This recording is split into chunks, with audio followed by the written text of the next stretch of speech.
Okay, today we're going to teach you how to install the tempered glass on the Mi 5 the easiest way possible in less than 1 minute.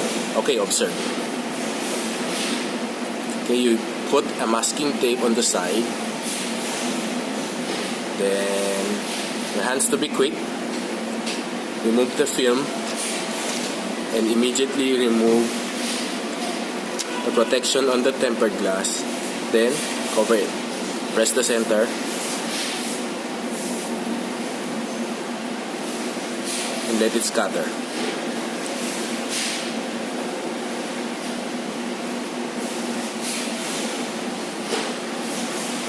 Okay, we're done in less than a minute.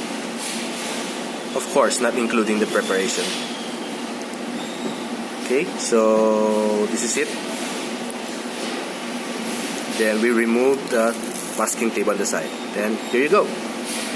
Perfect. No dust. No dust inside. No bubble.